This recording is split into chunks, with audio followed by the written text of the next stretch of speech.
रात का समय था। मैं बस कुछ देर पहले ही अपने बिस्तर पर लेटा था। नींद मुझे अपनी बाहों में भींचने ही वाली थी कि मुझे अपने घर के बाहर जंगल में कुछ शोर सुनाई दिया और मेरी आधी कच्ची नींद टूट गई।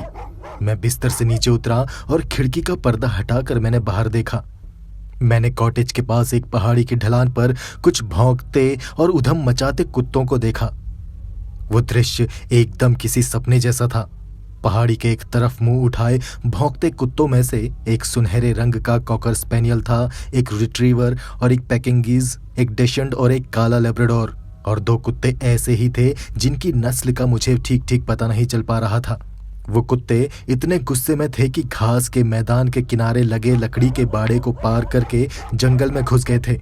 वो किसी चीज को खदेड़कर वहां से दूर करना चाह रहे थे, और वो क्या चीज थी वो मुझे पता नहीं लग पा रहा था। उसके बाद वो कुत्ते भागते हुए जंगल के अंधेरे में कहीं गुम हो गए। अलग अलग नस्लों के इतने सारे कुत्तों को एक साथ देखकर मैं हैरत में पड़ गया था। आखिर वो कुत्ते आए कहां से थे? मुझे शिमला में आए हुए अभी कुछ ही दिन हुए थे। हालांकि अपने आस पड़ोस में रहने वाले ज्यादातर लोगों के साथ मेरी थोड़ी बहुत बातचीत और इशारों में दुआ सलाम होने लगी थी। भारतीय सेना से रिटायर्ड एक कर्नल फ्रैंक शॉ मेरे घर के बिल्कुल बगल वाले घर में रहा करते थे। उनके पास कॉकर स्पेनियल नस्ल का एक कुत्ता था, मगर वो काले रंग का था, और जो मैंने जंगल में कुत्तों के झुंड में देखा था ये वो कुत्ता नहीं था। देवदारों के पेड़ों के पास एक घर था जिसमें दो बुजुर्ग महिलाएं रहती थी जिन्होंने आज तक शादी नहीं की थी। उनके पास सिर्फ बिल्लियां थी, मगर कोई कुत्ता नहीं था। शादी ना करने वाली अधेड़ उम्र की महिलाएं बिल्लियां क्यों पालती हैं, मुझे ये कभी समझ नहीं आया। एक दूध वाले के पास दो कुत्ते थे, और एक पंजाबी उद्योगपति जिसने गुजरे जमाने के एक राजा का महल खरीदा था, उसने उस महल की देख रेख के लिए वहां एक चौकीदार रखा था। उस चौकीदार के पास एक विशालकाय कदकाठी वाला तिब्बती कुत्ता था। लेकिन रात में जो कुत्ते मैंने जंगल में देखे थे उनमें से कोई भी कुत्ता मेरे आसपास रहने वाले लोगों के कुत्तों में से नहीं था। न जाने वो सारे कुत्ते कहां से आए थे और कहां चले गए। अगले दिन शाम के वक्त सैर पर निकले कर्नल फ्रैंक शॉ से मेरी मुलाकात हुई। मैंने उन्हें दुआ सलाम किया और उनसे पूछा, कर्नल साहब, क्या यहाँ आस पड़ोस में किसी ने गोल्डन रिट्रीवर पाल रखा है? कर्नल साहब ने भौवें सिकोड़ते हुए कहा, गोल्डन रिट्रीवर? यहाँ तो किसी के पास नहीं है। जितने लोगों को मैं जानता हूँ कम से कम उनके पास तो नहीं। क्यों, क्या तुमने आसपास कोई गोल्डन रिट्रीवर को देखा? मैंने कहा, नहीं, मैं तो बस यूं ही पूछ रहा था। यहाँ आसपास लगभग सभी के पास कुत्ते हैं ना, इसलिए। कर्नल साहब बोले, हाँ, एक बिल्लियों वाले घर को छोड़कर सभी के पास कुत्ते हैं, इसलिए तो अक्सर इस इलाके में बाघ घात लगाने आ जाता है। पिछले ही साल जाड़े में मैंने अपना प्यारा टेरियर खोया है। बड़ा प्यारा कुत्ता था, पर बाघ उसे ले गया। अब कर्नल फ्रैंक शॉ इंतजार कर रहे थे कि मैं उन्हें कुत्तों के बारे में कुछ और बताऊं, या फिर शायद खड़ी चढ़ाई चढ़कर वो थक गए थे और थोड़ा सुस्ताने के बहाने बातों में दिलचस्पी ले रहे थे। कुछ देर बाद कर्नल फ्रैंक शॉ वहां से चले गए, और उस रात फिर से मुझे कुत्तों के भौंकने की आवाज आई। मैं खिड़की पर गया और पर्दा हटाकर बाहर देखा। बाहर आसमान में पूरा चांद खिला हुआ था, और उसकी रोशनी में बाहर की पहाड़ियां, जंगल खूबसूरत नजर आ रहे थे। और उसी रोशनी में मैंने देखा कॉटेज के सामने वाली उसी पहाड़ी की ढलान पर वही सारे कुत्ते एक पेड़ की तरफ देखकर भौंक रहे थे। उन्हें देखकर ऐसा लग रहा था कि पेड़ में कुछ तो है जिसे वो भौंक रहे थे, मगर मुझे पेड़ों में कुछ नजर नहीं आया।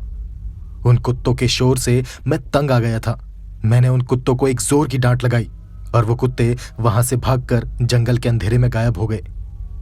मैं खिड़की में खड़ा होकर काफी देर तक उन पेड़ों की तरफ देख रहा था कि आखिर उन कुत्तों को उन पेड़ों में क्या दिखाई दे रहा था, मगर पेड़ों में कुछ नहीं था। मैंने खिड़की के पर्दे लगाए और मैं बिस्तर में जाकर सो गया। अगली सुबह मैं नहा धोकर फ्रेश हुआ और गीली तौलिया को धूप में डालने बाहर गया तो देखा कर्नल फ्रैंक शॉ टहलते हुए मेरे घर के पास से ही गुजर रहे थे। मैंने उन्हें आवाज देकर उनका हालचाल पूछा। कर्नल फ्रैंक शॉ मेरे पास आए और बोले, गुड मॉर्निंग यंग मैन, कैसी बीती तुम्हारी पिछली रात? मुझे पूरा यकीन था कि कर्नल फ्रैंक शॉ कुत्तों के बारे में कुछ तो जानते थे, मगर वो खुल के बता नहीं रहे थे। मैंने उनसे कहा, कर्नल साहब, मैंने कल रात 6 अलग अलग नस्लों के कुत्ते देखे। वही 6 नस्ल के कुत्ते जिन्हें मैंने परसों रात भी देखा था। मुझे यकीन है कर्नल साहब कि आप उन कुत्तों के बारे में कुछ तो जरूर जानते हैं। अब आप ही मुझे बताएं कि वो कुत्ते किसके हैं। कर्नल साहब ने अपनी आंखों के चश्मे में जमी भाप को अपनी रुमाल से पोंछा और चश्मा पहनते हुए मेरी तरफ देखकर बोले, ये जो कुत्ते तुम देखते हो वो मिसेस हावर्ड के हैं। उनका ये जवाब सुनकर मुझे बड़ी तसल्ली हुई। मैंने उनसे फिर पूछा, अच्छा मिसेस हावर्ड रहती कहाँ हैं? वो बोले, वो कहीं नहीं रहती। 15 साल पहले उनकी मौत हो चुकी है। मैंने पूछा, 15 साल पहले? तो फिर अब तक उनके कुत्ते यहां कर क्या रहे हैं? कर्नल साहब हंसते हुए बोले, ये कुत्ते बंदरों को ढूंढ रहे हैं। मैंने आश्चर्य से कहा, बंदरों को ढूंढ रहे हैं?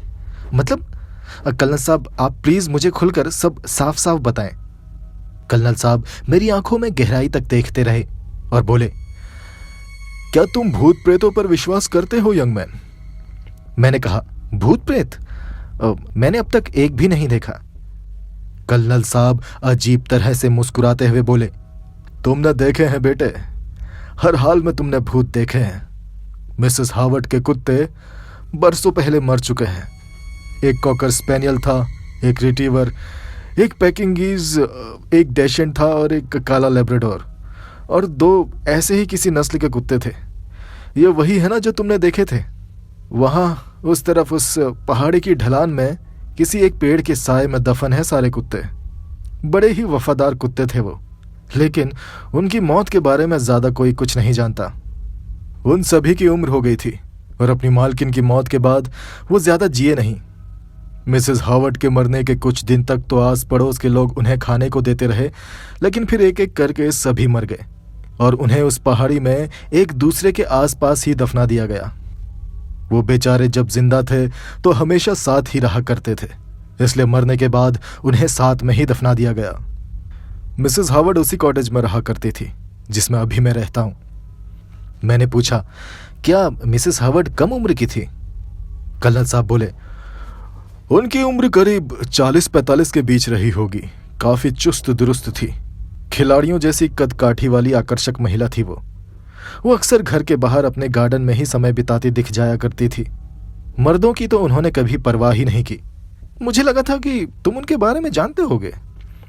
मैंने कहा, नहीं सर, आपको तो मालूम है कि मुझे अभी यहाँ आए हुए कुछ ही वक्त हुआ है।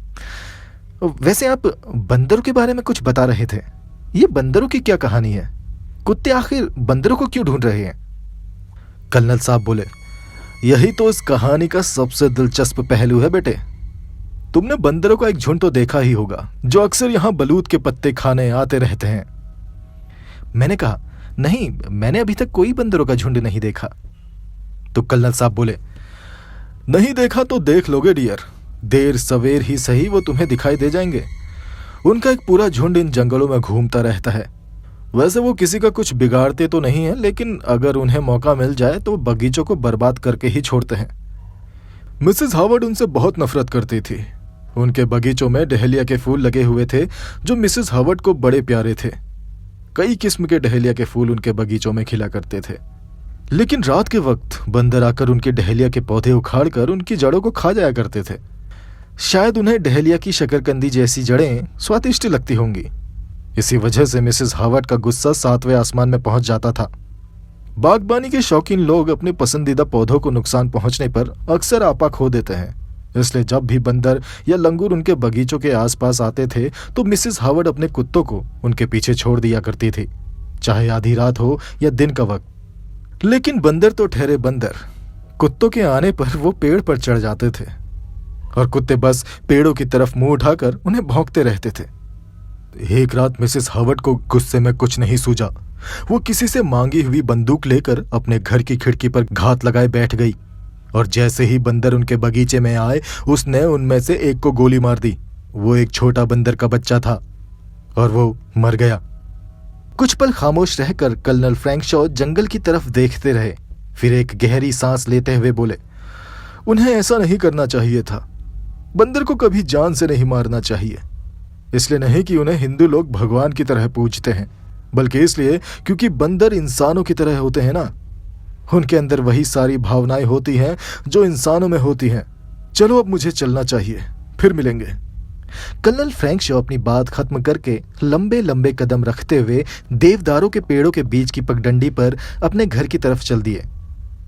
उस रात मुझे किसी भी कुत्ते के भौंकने की आवाज सुनाई नहीं पड़ी, लेकिन अगले ही दिन मुझे अपने घर के पास जंगल में बंदरों का एक झुंड दिखाई दिया। भूत वाले बंदर नहीं, असली के बंदर।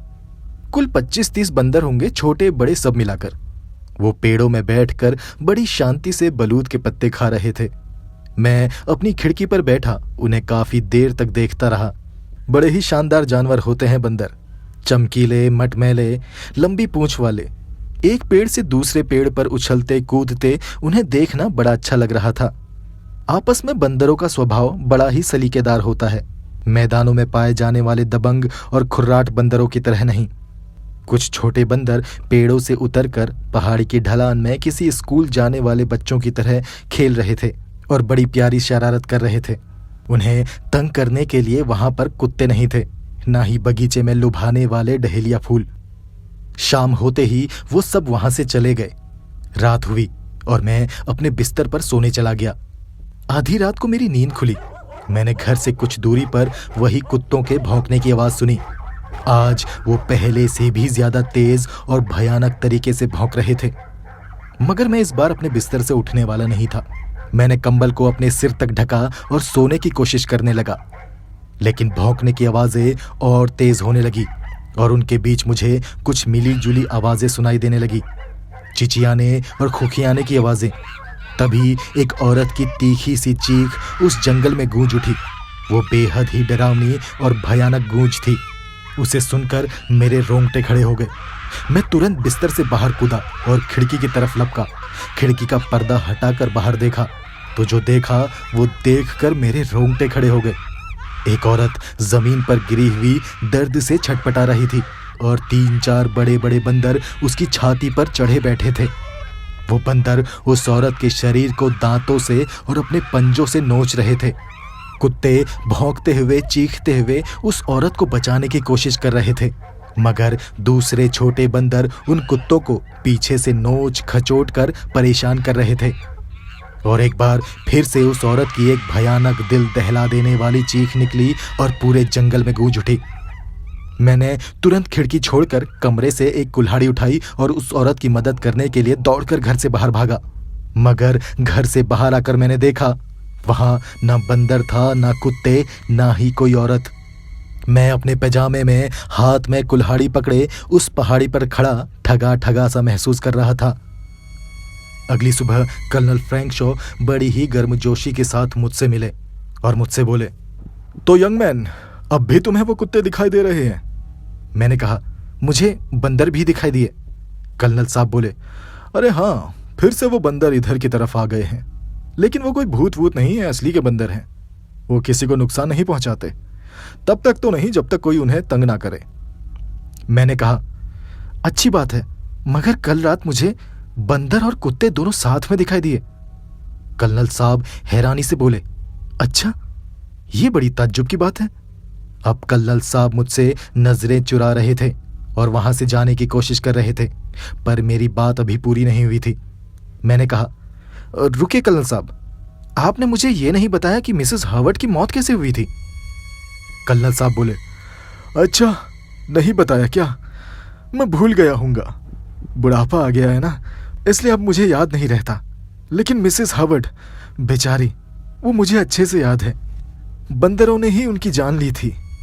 बंदरों ने उनके शरीर के टुकड़े टुकड़े कर दिए थे। उनकी लाश को पहचानना भी मुश्किल था। बहुत बड़ी गलती कर दी थी उन्होंने।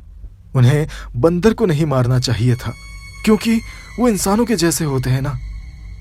इतना कहकर कर्नल फ्रैंक शॉ वहां से चले गए और मैं बस उन्हें जाता हुआ देखता रहा। सच कहा उन्होंने, बंदर इंसानों के जैसे होते हैं, अपने परिवार से प्यार करने वाले, अपने बच्चों से लाड़ करने वाले, और जब परिवार को कोई नुकसान पहुंचा दे तो इंसानों की ही तरह इंतकाम लेने वाले। तो फिर अब तक उनके कुत्ते यहां क्या कर रहे हैं? मैंने पूछा। अबे यार, दो घूम रहे हैं। कबर खोद जाओ तुम लोग यहाँ हमारी। और जब परिवार को कोई नुकसान पहुंचा दे तो। दोस्तों, ये वीडियो अगर आपको अच्छा लगा तो उसको लाइक करें, चैनल सब्सक्राइब नहीं किया तो सब्सक्राइब कर लें। मेरे चैनल में इसी तरह की कई और दिलचस्प कहानियां हैं, उन्हें भी जरूर सुनें। मुझे और इस कहानी को यहाँ तक सुनने के लिए आपका धन्यवाद।